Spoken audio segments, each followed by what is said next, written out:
నరేంద్ర మోదీ కొత్తగా పరిచయం అక్కర్లేని పేరు. 10 ఏళ్లలో ప్రధానిగా ఆయన సాధించిన విజయాలు ఏంటి?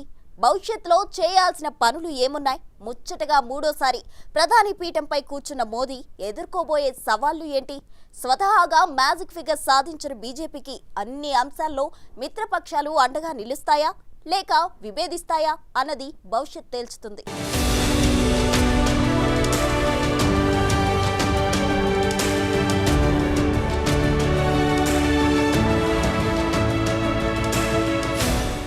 నరేంద్ర మోదీ ఇప్పుడు ఈ పేరు వింటే కేవలం భారతదేశంలోనే కాదు, ప్రపంచ దేశాల్లో కూడా ఒక బ్రాండ్.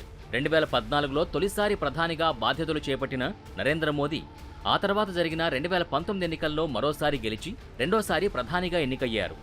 ఇప్పుడు 2024 సార్వత్రిక ఎన్నికల్లో విజయం సాధించి హ్యాట్రిక్ కొట్టారు. మోడీ సర్కార్ గత 10 ఏళ్ల పాలనలో అనేక ఆర్థిక సంస్కరణలు చేపట్టి వ్యాపార వర్గాల ఆదరాభిమానాలు పొందింది. ముచ్చటగా మూడోసారి కూడా గెలవడంతో మరిన్ని విప్లవాత్మక ఆర్థిక సంస్కరణలు చేపట్టాలని చూస్తోంది. అయితే ఇప్పుడు అదంత సులువుగా జరిగే అవకాశం కనిపించడం లేదు. ఎందుకంటే ప్రస్తుతం బీజేపీ స్వయంగా ప్రభుత్వాన్ని ఏర్పాటు చేయడం లేదు. ప్రధాని నరేంద్ర మోదీ అబ్కీ బార్ 400 పార్ అని నినాదం ఇచ్చినప్పటికీ అది నెరవేరలేదు. కనీసం మ్యాజిక్ ఫిగర్ కూడా సొంతంగా రాలేదు. అందుకే ఎన్డీఏ కూటమిలోని మిగతా మిత్రపక్షాలపై ఖచ్చితంగా ఆధారపడాల్సిన పరిస్థితి ఏర్పడింది. ఇది పరోక్షంగా విధానపరమైన నిర్ణయాలు తీసుకోవడానికి, సంస్కరణలు చేపట్టడానికి పెద్ద అడ్డంకిగా మారే అవకాశం ఉంది. ఇండియాను గ్లోబల్ మ్యానుఫ్యాక్చరింగ్ హబ్గా మార్చాలని మోడీ ప్రభుత్వం సంకల్పించింది. దేశీయంగా సెమీకండక్టర్ తయారీ సంస్థల్ని, ఎలక్ట్రిక్ వాహన తయారీ సంస్థల్ని ప్రోత్సహించాలని, ఇందుకోసం భారీ రాయితీలు కల్పించాలని భావించింది. కానీ ఇదంతా చేయాలంటే విధానపరమైన ఆర్థిక సంస్కరణలు చేయాల్సి ఉంటుంది. మిత్రపక్షాల మద్దతు లేకపోతే ఇది సాధ్యమయ్యే పని కాదు.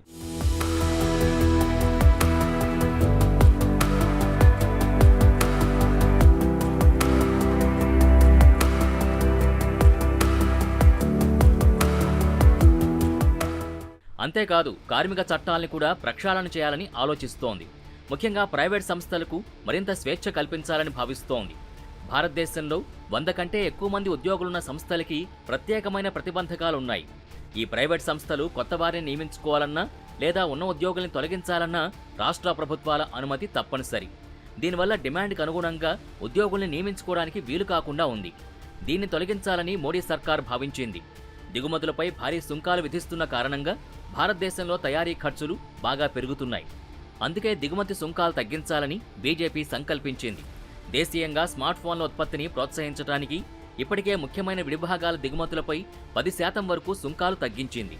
త్వరలో మరిన్ని దిగుమతులపై సుంకాలు తగ్గించాలని భావించింది.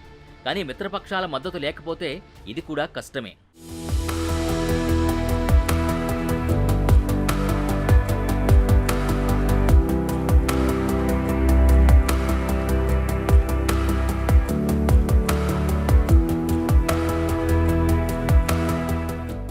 మోడీ సర్కారు ప్రపంచంలో 5వ అతిపెద్ద ఆర్థిక వ్యవస్థగా భారత్ని తీర్చిదిద్దాలని ఆశించింది.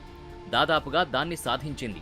ఇప్పుడు ఎన్నికల మేనిఫెస్టోలో భారతదేశాన్ని ప్రపంచంలో 3వ అతిపెద్ద ఆర్థిక వ్యవస్థగా మారుస్తామని హామీ ఇచ్చింది. దీనికి ఖచ్చితమైన ప్లాన్ ఉండాలి. ప్రపంచంలో అత్యంత వేగంగా అభివృద్ధి చెందుతున్న ఆర్థిక వ్యవస్థగా భారత్ కొనసాగుతుండడం ఒక మంచి పరిణామం. దీన్ని మరింత ముందుకు తీసుకుపోయేందుకు ఇంకా చాలా ఆర్థిక సంస్కరణలు చేపట్టాల్సిన అవసరం ఉంది. కానీ మిత్రపక్షాల మద్దతు లేకపోతే ఇది సాధ్యమయ్యే పని కాదు. బీజేపీ భారతదేశాన్ని ఒక ప్రొడక్ట్ హబ్గా మార్చాలని ఆశిస్తోంది. ఇందుకోసం ఇప్పటికే అనేక కార్యక్రమాల్ని మోడీ ప్రభుత్వం గడిచిన 10 ఏళ్లలో చేపట్టింది. మేక్ ఇన్ ఇండియాలో భాగంగా మౌలిక సదుపాయాల కల్పనపై భారీ స్థాయిలో పెట్టుబడులు పెట్టాల్సి ఉంటుంది. ఇందుకోసం చాలా ఇన్వెస్ట్మెంట్స్ని సేకరించాలి. పరిశోధనలకి ప్రోత్సాహం ఇవ్వాలి.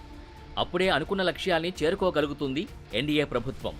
ఇండియాలో ఎలక్ట్రానిక్స్, డిఫెన్స్, ఆటోమొబైల్స్, మొబైల్ తయారీ రంగాల అభివృద్ధికి మరింత చేయూతివ్వాలని బీజేపీ ఆశించింది. మోడీ సర్కారు కృషితో ప్రపంచ తయారీలో భారతదేశం వాటా 3% వరకు పెరిగింది. కానీ చైనాతో పోల్చుకుంటే ఇది చాలా తక్కువ. ఇండియా కనుక చైనాని తయారీ రంగంలో అధిగమించాలంటే ఖచ్చితంగా కార్మిక సంస్కరణలు చేయాల్సి ఉంటుంది. ఇది మిత్రపక్షాల సహకారం లేనిదే సాధ్యం కాదు. ఒక దేశం ఆర్థికంగా అభివృద్ధి చెందాలంటే ఖచ్చితంగా ఎగుమతులు పెంచుకోవాలి. దానిపై కూడా మోడీ సర్కార్ ఫోకస్ పెట్టాలి. భారతదేశంలో భారీ స్థాయిలో నిరుద్యోగం ఉంది. అందుకే నేటి యువతీ యువకులకి ఉపాధి అవకాశాలు కల్పించాల్సిన అవసరం ఎంతైనా ఉంది. ఇందుకోసం వస్తు సేవల రంగాల్ని ప్రోత్సహించాలి. డిజిటల్ రెవల్యూషన్ పైన దృష్టి పెట్టాల్సి ఉంది. మోడీ ప్రభుత్వం 2047 నాటికి ఎనర్జీ ఇండిపెండెన్స్ సాధించాలని లక్ష్యంగా పెట్టుకుంది. ఇందుకోసం ఎలక్ట్రిక్ మొబిలిటీ, పునరుత్పాదక ఇంధన ఉత్పత్తి, ఇంధన సామర్థ్యాన్ని పెంచుకోవాల్సి ఉంటుంది.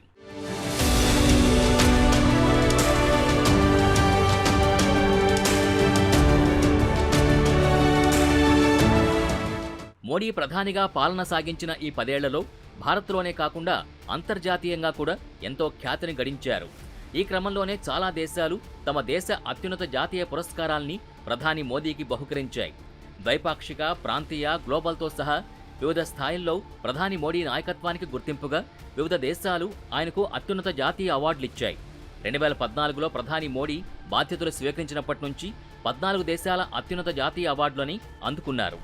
2016లో Afghanistan State Order of Ghazi Amir Amanullah Khan award, 2018 ఫిబ్రవరిలో పాలస్తీనా నుంచి గ్రాండ్ కాలర్ పాలస్తీనా, అదే సంవత్సరం అక్టోబర్లో ఐక్యరాజ్య సమితి నుంచి UN champion of the earth award అందుకున్నారు. ఇక 2019 ఏప్రిల్లో యుఏఈ నుంచి ఆర్డర్ ఆఫ్ జాయద్, అదే నెలలో రష్యా నుంచి ఆర్డర్ ఆఫ్ సెయింట్ ఆండ్రూ, ఆ ఏడాది జూన్లో మాల్దీవుల నుంచి Order of the Distinguished Rule of Izzuddin అవార్డుని పొందారు. ఆగస్టులో బహ్రెయిన్ నుంచి King Hamad Order of Renaissance, 2020 డిసెంబర్లో యుఎస్ నుంచి లెజియన్ ఆఫ్ మెరిట్ అందుకున్నారు. 2021 డిసెంబర్లో భూటాన్ నుంచి Order of the Dragon King, 2023 మేలో ఫిజీ నుంచి Order of Fiji, Papua New Guinea నుంచి ఆర్డర్ ఆఫ్ లోగోహు, జూన్లో ఈజిప్ట్ నుంచి Order of the Nile award అందుకున్నారు. 2023 జూలైలో ఫ్రాన్స్ నుంచి Grand Cross of the Legion of Honour, ఆగస్టులో గ్రీస్ నుంచి Grand Cross of the Order of హానర్ని పొందారు. అందుకే ఆయన చరిష్మా, ఖ్యాతి, ఫాలోయింగ్ గురించి కొత్తగా చెప్పాల్సిన పనిలేదు. కేవలం మన దేశంలోనే కాకుండా ప్రపంచంలోని అన్ని దేశాల్లో కూడా ప్రధాని మోడీ పేరు మారుమోగిపోతోంది. మూడోసారి కూడా దేశాన్ని మరింత ఎల్లలకు తీసుకెళ్లాలని ఆశిద్దాం.